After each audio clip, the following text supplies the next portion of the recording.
ఓం శాంతి. December 26వ తారీఖు 2023 ప్రాతఃమురళి. ఓం శాంతి. బాబ్దాదా మధువనము. ఈరోజు మధుర మహావాక్యాలు. బాబా చెప్తున్నారు, మధురమైన పిల్లలు, ఇది మనుషుల నుండి దేవతలుగా తయారయ్యేందుకు చదువు. ఈ చదువులో కొద్దిగా కూడా నిర్లక్ష్యము చెయ్యకూడదు. కేవలం పడుకున్నారు, తిన్నారు, కానీ చదువుకోలేదంటే చాలా పశ్చాత్తాపపడవలసి ఉంటుంది. ప్రశ్న: ఏ విషయంలో బ్రహ్మబాబాను అనుసరించినట్లయితే ఉన్నతి జరుగుతూ ఉంటుంది? జవాబు: ఏ విధంగా బ్రహ్మబాబా తన సర్వస్వాన్ని ఆహుతి చేశారో, అనగా సర్వస్వాన్ని సమర్పణ చేశారో, అలా బాబాను అనుసరించండి. ఉన్నతికి సాధనము బాబా ద్వారా రచింపబడిన ఈ రుద్రయజ్ఞములో తమ ఆహుతిని ఇవ్వడము, అనగా బాబాకు సహాయకులుగా అవ్వడము. కానీ నేనింత సహాయం చేశాను, ఇంత ఇచ్చాను అన్న ఆలోచన కూడా ఎప్పుడూ రాకూడదు. బాబా అయితే దాత, వారి నుండి మీరు తీసుకుంటారే కానీ ఇవ్వరు. పాట: నీవు నిద్రించి రాత్రిని పోగొట్టుకున్నావు. ఓం శాంతి. పిల్లలు పాటను విన్నారు. దీనిపై కూడా పిల్లలు అర్థం చేయించాలి. తండ్రి అంటారు, నేను పిల్లలతో మాట్లాడతాను, ఇంకెవ్వరూ ఈ విధంగా అనలేరు. సాధు సన్యాసులు, మహాత్ములు అయితే ఎంతోమంది ఉన్నారు. వీళ్లలో శక్తి ఉంది అని కొందరంటారు. వీరైతే అందరికీ తండ్రి. వీరు కూర్చొని అర్థం చేయిస్తారు. ఎంతోమంది పిల్లలున్నారు. వారు రోజంతా కేవలం తింటారు, తాగుతారు మరియు నిద్రపోతారు.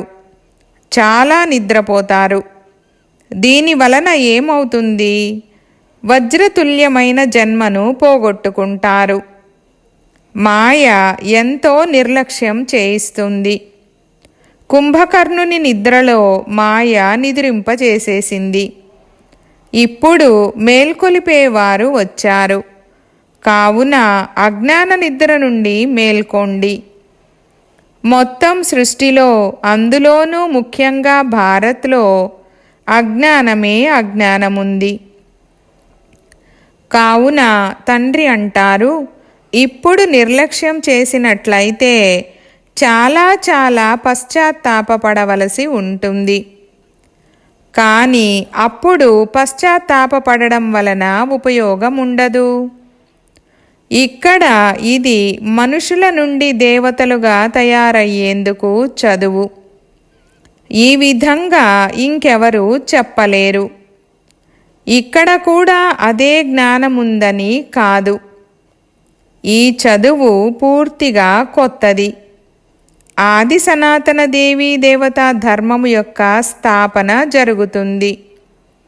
ఆ మాటకొస్తే ఇక్కడ కూడా దేవి అని ఎంతోమందిని అంటారు.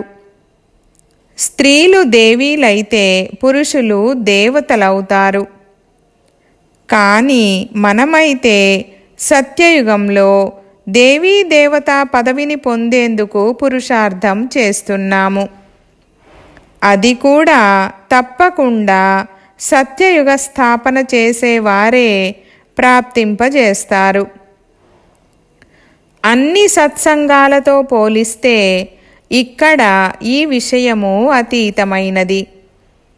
ఎవరైతే ఈశ్వరుణ్ణి సర్వవ్యాపి అని అంటారో, మరియు వారికి అనేక అవతారాలున్నాయని అంటారో, వారిని ఇలా అడగండి, ఒకవేళ ఈశ్వరుడు సర్వవ్యాపి అయినట్లయితే మరి వారిని అవతారమని అంటున్నవారు కూడా తప్పకుండా ఈశ్వరుని అవతారమే అవుతారు. అచ్చా, మరి అలా అయితే రచన యొక్క ఆది మధ్యాంత రహస్యాన్ని తెలియజేయండి అని అడిగితే వారు ఏమీ చెప్పలేకపోతారు. రకరకాల వారు ఉంటారు. రిద్ధి సిద్ధి చేసేవారు కూడా ఉన్నారు.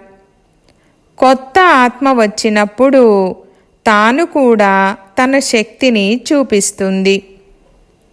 ధర్మస్థాపన చేయడానికి కొత్త ఆత్మ ప్రవేశించినప్పుడు వారి పేరు ప్రఖ్యాతమవుతుంది. ఇక్కడ శక్తి యొక్క విషయము కాదు. మీరంటారు, శివబాబా, మేము మీ నుండి స్వర్గవారసత్వాన్ని తీసుకునేందుకు వచ్చాము. దీనినే ఈశ్వరీయ జన్మసిద్ధి అధికారమని అంటారు. మీరు ఈశ్వరీయ సంతానము. ఏ సాధు సన్యాసులు, మహాత్ములు మేము బాబ్దాదాకు పిల్లలమని అనరు. మనం స్వర్గవారసత్వాన్ని తీసుకుంటున్నామని మీకైతే తెలుసు. బాబా అంటారు, పూర్తి వారసత్వాన్ని తీసుకోవాలంటే తండ్రి స్మృతిలో ఉండండి. తండ్రి ఇక్కడే చదివిస్తారు.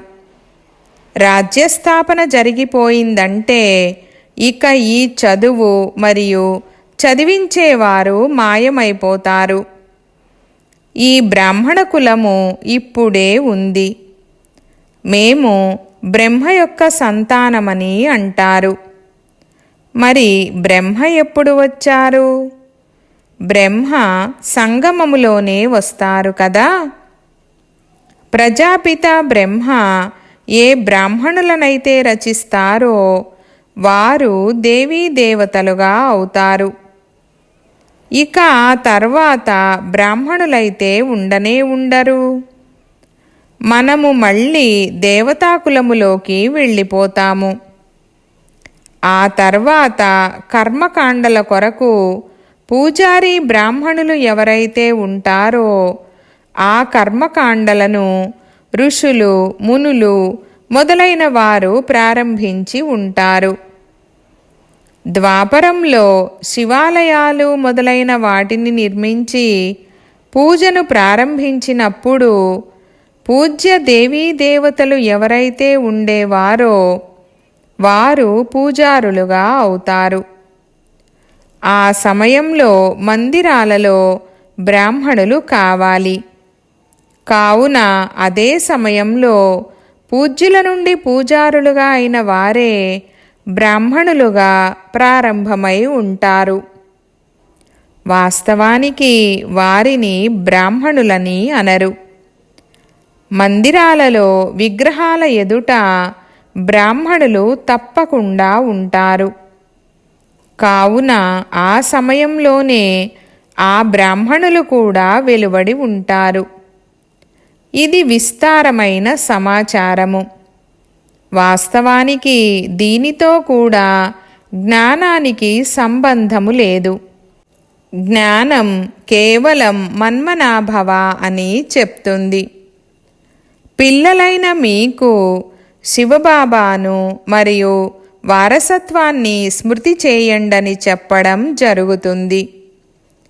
మరి కేవలం స్మృతి చేయడం ద్వారా అందరూ లక్ష్మీనారాయణులుగా అయిపోతారా? అవ్వరు. చదువు కూడా ఉంది. ఎంత ఎక్కువ సేవ చేస్తారో అంత ఉన్నత పదవిని పొందుతారు. అంతగా మీ నోట్లో బంగారు చెంచా ఉంటుంది. కొత్త ప్రపంచం తయారవ్వడానికి, పరివర్తన చెందడానికి సమయమైతే పడుతుంది కదా. వినాశనం తర్వాత స్థాపన జరుగుతుంది. కలియుగం తర్వాత సత్యయుగం వస్తుంది. భూకంపాలు మొదలైనవి జరుగుతూ ఉంటాయి. కానీ అనేక ధర్మాల వినాశనము జరగనున్నది. డ్రామా పూర్తవుతుంది.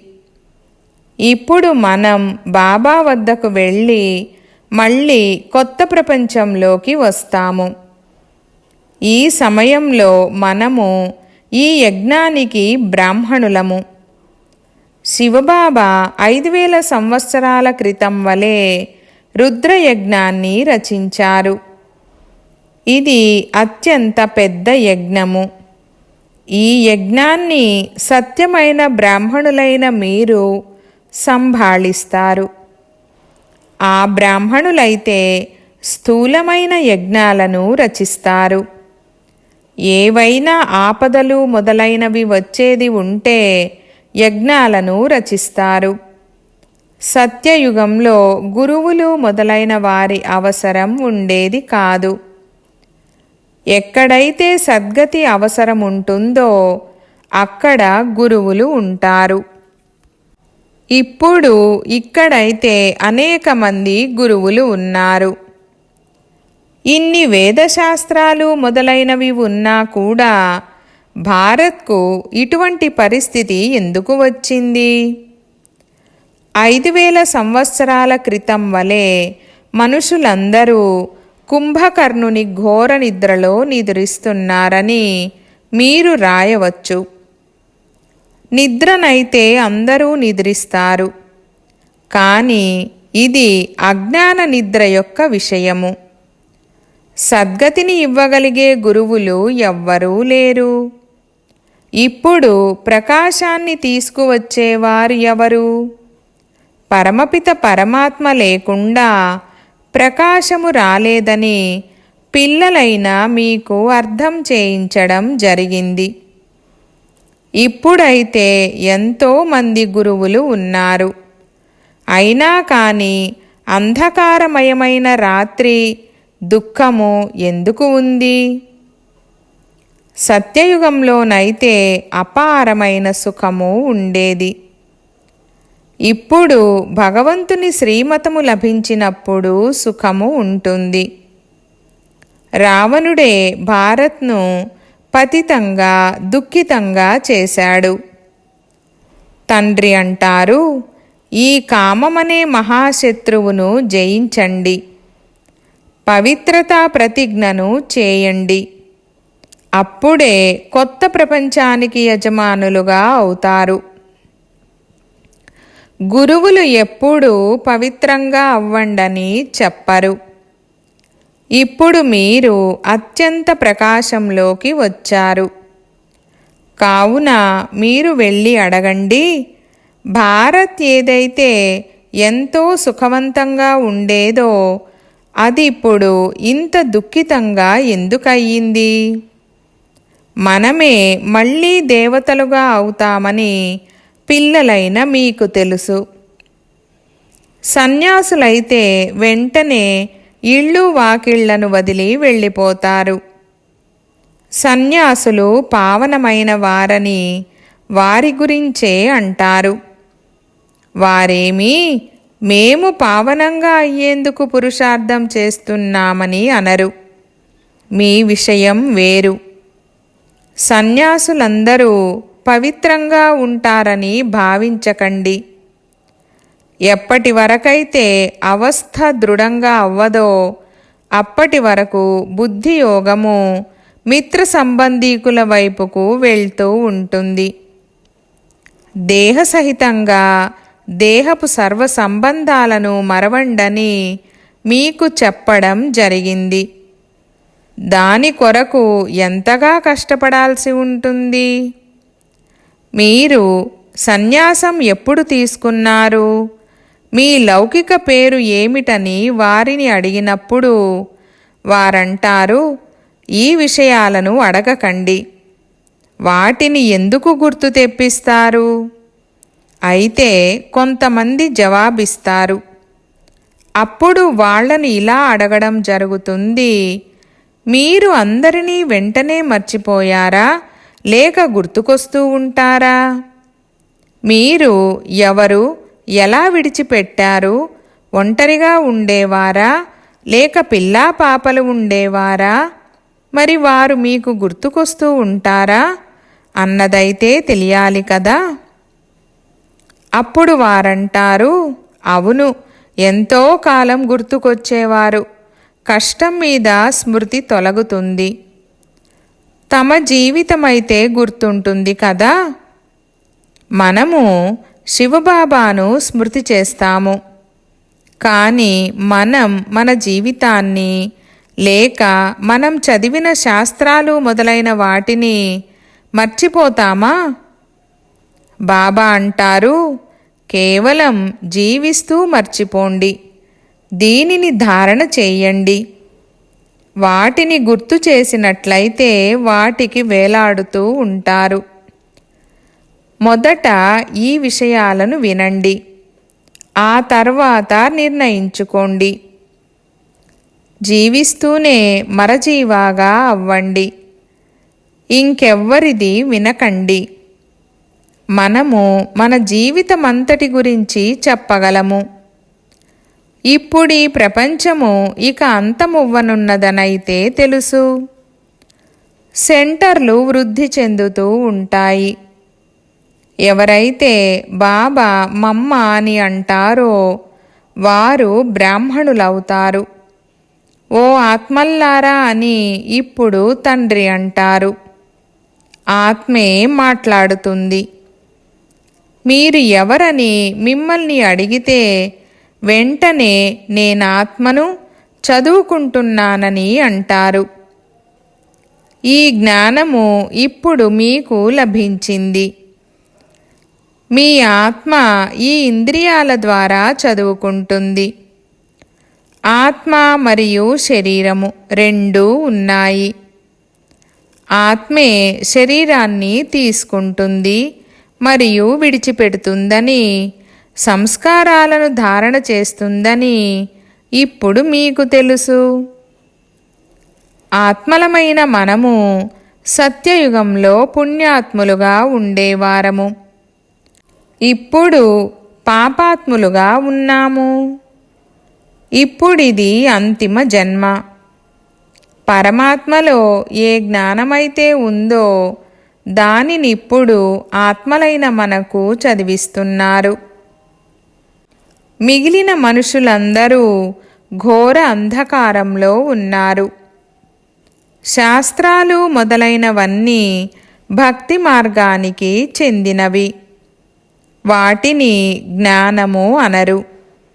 జ్ఞానము పగలు మరియు భక్తి రాత్రి. గీతా రచయిత ఎవరు మరియు వారెప్పుడు వచ్చారు, గీతను ఎప్పుడు రాశారని మీరు అడగవచ్చు. బాబా కూడా రాస్తూ ఉంటారు. ఆ తర్వాత దాని గురించి లోతుగా చింతన చేయాల్సి ఉంటుంది. ఈ విధంగా బుద్ధిలో ధారణ చేయడం ద్వారా ఇక మీ ఉన్నతి జరుగుతూ ఉంటుంది. తండ్రి అంటారు, నన్ను స్మృతి చేయండి. పిల్లలకు మాల యొక్క రహస్యం కూడా అర్థం చేయించడం జరిగింది. పరమపిత పరమాత్మ అనంతమైన పుష్పము. ఆ తర్వాత ఉన్న 2 మణిపూసలు బ్రహ్మ సరస్వతి. ప్రజాపిత బ్రహ్మ ద్వారా రచనను రచించడం జరిగింది. వీరు ఆదిదేవుడు మరియు ఆదిదేవి. వీరు బ్రాహ్మణులు. వీరు స్వర్గాన్ని తయారు చేశారు. కావుననే వీరికి పూజ జరుగుతుంది. మధ్యలో సూర్యవంశీయులుగా తయారైన 8 మంది మణులు ఉన్నారు. వారు ఎంతో సహాయం చేశారు. జ్ఞానము బుద్ధిలో ఉండాలి. యజ్ఞంలో తప్పకుండా ఆహుతి వేయడం జరుగుతుందని కూడా తెలుసు. మాతల ఉన్నతి కొరకు బాబా యుక్తిని రచించారు. బలిహారమయ్యారు కదా. కావున ఫాలో ఫాదర్. గాంధీకి కూడా ఎవరైతే సహాయం చేశారో వారికి అల్పకాలికమైన సుఖము లభించింది. అతను హద్దులోని తండ్రి. వీరు అనంతమైన తండ్రి. ఇక్కడ బాబా తన సర్వస్వాన్ని మాతల చరణాలపై అర్పించారు. కావున వీరు మొదటి నెంబరులోకి వెళ్ళారు. పిల్లలైన మీరు పురుషార్థం చేయాలి. ఎవరైతే సహాయం చేస్తారో వారే స్వర్గాధిపతులుగా అవుతారు. ఎవ్వరూ మేము శివబాబాకు సహాయం చేస్తున్నామని భావించకండి. అలా కాదు, శివబాబాయే మీకు సహాయం చేస్తారు. అరే వారు దాత, మీరు మీ కొరకే చేసుకుంటారు. మీరు స్మృతిలో ఉన్నట్లయితే వికర్మలు వినాశనం అవుతాయి. స్వర్గాన్ని స్మృతి చేసినట్లయితే స్వర్గంలోకి వెళ్ళిపోతారు. బాబా స్వయం మన్మనాభవ అని అంటారు. లేకపోతే ఉన్నత పదవి ఎలా లభిస్తుంది? లెక్క చూసుకోవడం మీ పని. ఎవ్వరూ కూడా నేనిస్తున్నానని భావించకండి. ఇది శివబాబా యజ్ఞము. ఇది కొనసాగుతూ ఉంది. ఇలా కొనసాగుతూనే ఉంటుంది. మేము కేవలం భారత్లోనే కాదు, సంపూర్ణ విశ్వమంతటిలోనూ తండ్రి సహాయంతో మా రాజ్యస్థాపన చేసుకుంటున్నామని సత్యమైన బ్రాహ్మణులైన మీ హృదయంలో ఉంది. మేము మళ్ళీ పవిత్రంగా అయ్యి భారత్ను స్వర్గంగా తయారు చేసి రాజ్యం చేస్తాము. శివబాబా మతముపై నడుచుకోవడం ద్వారా భారత్ స్వర్గంగా అయిపోతుంది. కావున శివబాబా చదివిస్తున్నారన్నది గుర్తుంచుకోండి. బాబా అంటారు, ఎప్పుడైతే బ్రాహ్మణులుగా అవుతారో అప్పుడే దేవతా సాంప్రదాయంలోకి వస్తారు. వికారాలలో పడిపోవడం వలన పూర్తిగా సర్వనాశనం అయిపోతారు. దాని వలన తమకు తామే స్వయంపై కృపను చూపించుకునేందుకు బదులుగా అకృపను చూపించుకుంటారు. కావున శ్రాపితులైపోతారు. నేను వరదానము ఇవ్వడానికి వచ్చాను, కానీ శ్రీమతముపై నడవకపోవడం వలన తమను తామే శ్రాపితులుగా చేసుకుంటారు. పదవిని భ్రష్టము చేసుకుంటారు. అచ్చా, మీఠే మీఠే సికీలధే బచ్చోం ప్రతి మాత్ పితా బాప్ दादा का याद प्यार और गुड मॉर्निंग. रूहानी बाप की रूहानी बच्चों को नमस्ते. हम रूहानी बच्चों की रूहानी बाप दादा को याद प्यार, गुड मॉर्निंग और నమస్తే నమస్తే బాబా నమస్తే. ధారణ కొరకు ముఖ్య సారము. 1వ పాయింట్, బుద్ధి ద్వారా సర్వమును మర్చిపోయేందుకు జీవిస్తూనే మరణించాలి. ఒక్క బాబా వినిపించేదే వినాలి. తమ ఉన్నతి కొరకు పూర్తిగా బలిహారం అవ్వాలి. 2వ పాయింట్, శ్రీమతముపై నడుస్తూ స్వయంపై కృప చూపించుకోవాలి. సత్యమైన బ్రాహ్మణులుగా అయ్యి యజ్ఞాన్ని సంభాళించాలి. చదువును బాగా చదువుకొని ఉన్నత పదవిని పొందాలి. వరదానము, సేవను బాబా ముందు బుద్ధి ద్వారా అర్పణ చేసి నిశ్చింతగా ఉండే సఫలతా స్వరూప భవ. వివరణ, ఏది ఎంతటి కష్టమైన సేవ అయినా కానీ ఆ సేవను బాబా ముందు బుద్ధి ద్వారా అర్పణ చేసేయండి. నేను చేశాను కానీ సఫలత లభించలేదన్న ఈ నేను అన్నదానిని తీసుకురాకండి. ఇది బాబా సేవ. బాబా తప్పకుండా చేస్తారంటూ బాబాను ముందుంచండి.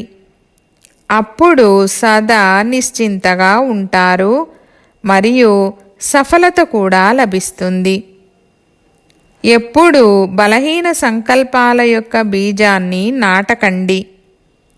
సేవనైతే చేస్తున్నాను, కానీ బాబా సహాయమైతే లభించడం లేదు. బహుశా నేను యోగ్యుణ్ణి కాదేమో. ఇవి కూడా వ్యర్థ సంకల్పాలే. ఇవి సఫలతకు దూరం చేస్తాయి. స్లోగన్: ఎవరి స్మృతి రూపీ జ్యోతి సదా వెలిగి ఉంటుందో వారే బ్రాహ్మణ కుల దీపకులుగా అవ్వగలుగుతారు. ఓం శాంతి.